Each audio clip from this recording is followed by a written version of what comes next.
the desired outcome, if the desired outcome occupies a place in your mind that's overwhelming, or so you desperately need to go to arrive at that place, then in the meantime, all the things that you do are then simply a means to an end.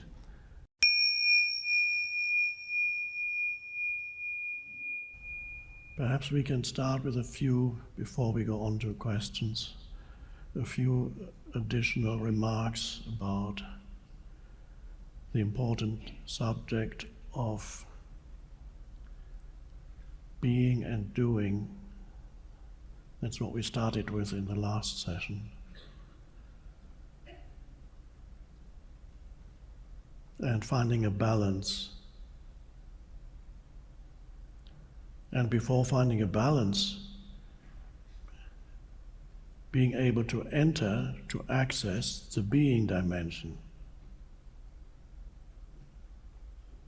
That's already a good start.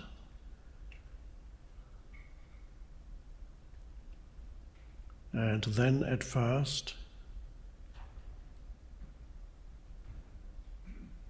what tends to happen, but although not invariably, is you enter the being dimension or access it when you're in a place that is conducive to the stillness or the serenity, or here,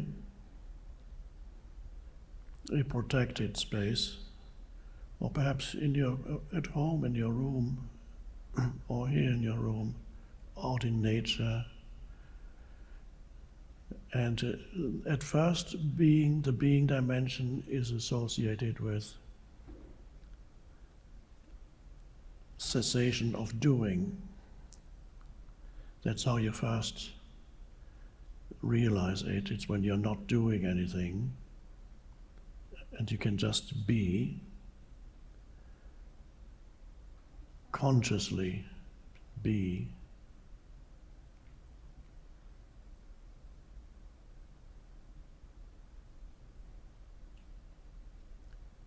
Which implies no matter how brief, a cessation of the primary doing, which is the thinking doing.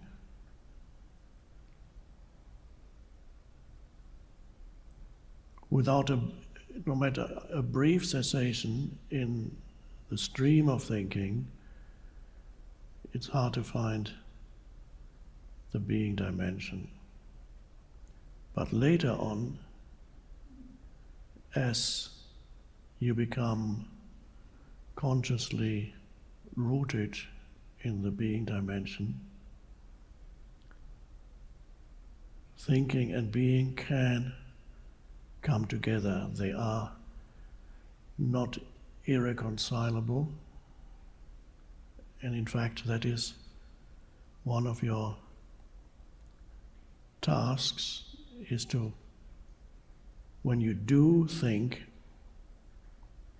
not to be totally identified with the stream of thinking. In other words, there's some attention in the background, there's an awareness, a field of, or a space of awareness in the background, even while you're engaged in thinking. As it is now, as I'm speaking, of course the mind is operating, but I can sense, and perhaps you can, in the background, behind the words, beyond the words, in between the words, there's that space of stillness, beingness, whatever you want to call it. And if you can sense it, you might believe, if you sense it's coming from here, if you can sense it, it's in you. Because only being can be aware of being, not the mind. If you believe being emanates from me, I suppose it does, but at that moment you There's the recognition of being can only happen through accessing that dimension within yourself. Only being can recognize being, not the mind. The mind, however, may come in when you, let's say, you recognize the being dimension that emanates from this thing, that's the body or whatever it is. It emanates, and you sense it. The moment you sense it, it's in you also, consciously. Now, it's possible that the mind may come in and misinterpret what's going on. And the mind may confuse the form of the spiritual teacher, whoever it happens to be, the form identity with the being dimension, and then suddenly the teacher is regarded as a supernatural being or a kind of godlike figure or some great guru or whatever, because you confuse that which transcends the form, for which the form is only an opening. You confuse that with the form, and then you make that person through whom being shines, you make that person very special. This can happen easily. It's a misinterpretation, but at least you recognized being. But what you overlooked is, because not everybody will recognize it in the being dimension in a human being. If it shines through strongly, not everybody will recognize. Some people say, what's this all about? Why are these people all listening to this guy for 2 hours? He's not special. He doesn't even jump up and down the stage and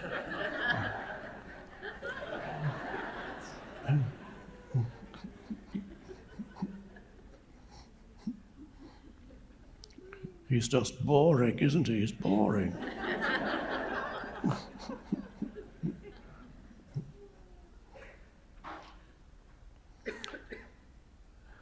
So that's a danger.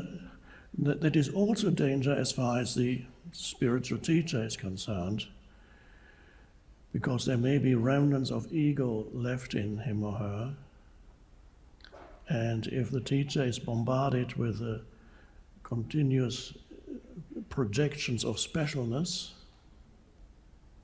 he or she may begin to believe, in other words, the ego comes back through the back door and regains ascendancy, and the ego comes back, and then the teacher begins to think, to feel a specialness in the person, the form. And then this teacher, it's happened many times, the teacher makes statements such as,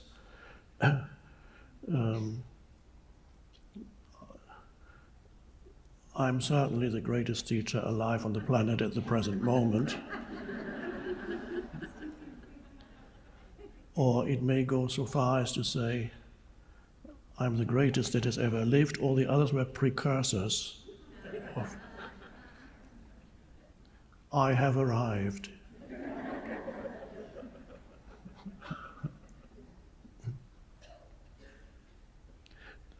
There is something incredibly special coming through, but it is nobody's possession, it's nobody's achievement, it does not belong to the form dimension. But the form dimension can be an opening, just like a window. In a way, one could say, this body and this mind is the window frame. What you see is the window frame, but what the most important thing about the window is the light that comes through the window. That's the opening.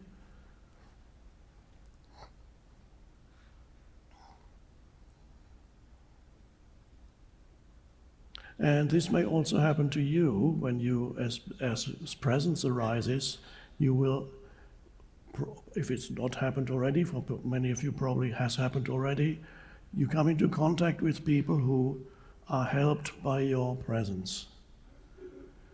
Even if you don't feel that you know what to do, because this doesn't work like that. They're helped, and they're drawn to you, they're helped by your presence. There's a kind of transmission. It can awaken the presence in the other, that dimension, the being dimension in the other. And then you can find they may then become attached to you because they feel so good in your presence and they can't let go. And again, the danger already arises then that you feel, I have done this. There's one could call that healing in a deeper sense, not just physical healing, but the true healing is to the reconnection with the being dimension. That's the true healing.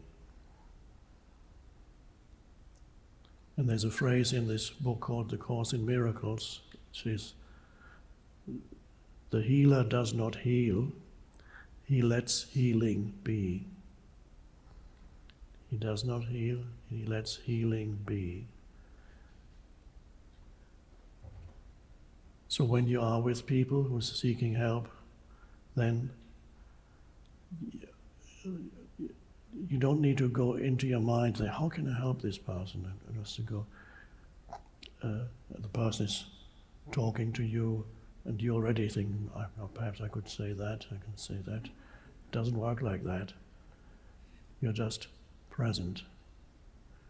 At some point you may say something comes from the deeper place, or you may not even say anything, and there's just an answer may suddenly appear in the other person with something, oh, and you never said or did anything, you just sat there.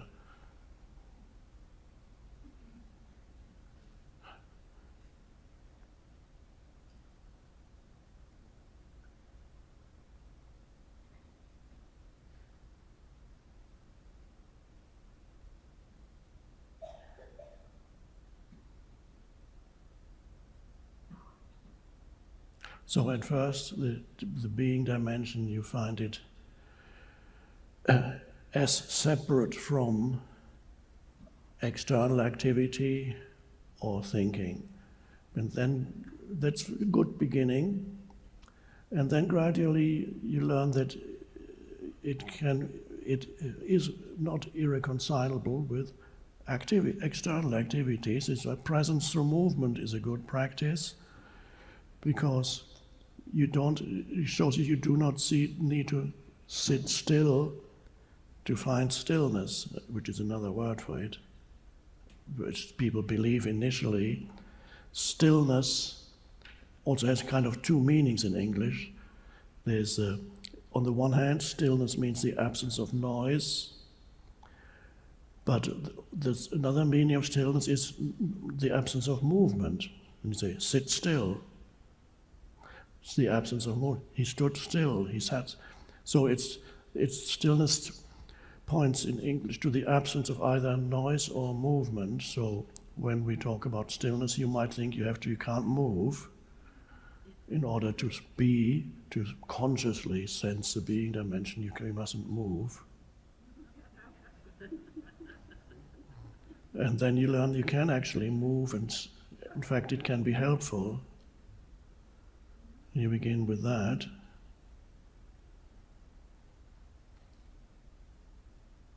And then you can perform certain tasks and still be in that connectedness with being instead of completely losing yourself in the activity.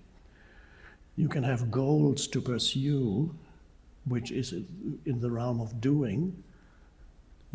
It's good to have goals, although there may be periods in your life when you don't need any goals. Certainly if you reach a certain age, it becomes increasingly pointless to pursue goals, at least at the latest by the age of 95. you don't need to pursue any more goals unless for some reason you have to. But even before then, there may be time periods in your life when the pursuit of goals is not necessary, and you can become more deeply immersed, just be engaged in ordinary everyday activity without pursuing any particular big goal, big or small, working towards something. But on the whole, it's good to have goals. But again, goals belong to the realm of doing, and that's fine. The problem arises if the goal absorbs so much of your attention, the meaning, the desired outcome, the place you want to arrive at, whatever that may be, passing an exam, achieving a certain position, acquiring mastery in some activity, whatever it may be, the desired outcome. If the desired outcome occupies a place in your mind that's overwhelming, or so you desperately need to go to arrive at that place, then in the meantime, all the things that you do, the steps you take, the activities you undertake in order to arrive at your goal are then simply a means to an end. And they are not enjoyable because you desperately want to have arrived already.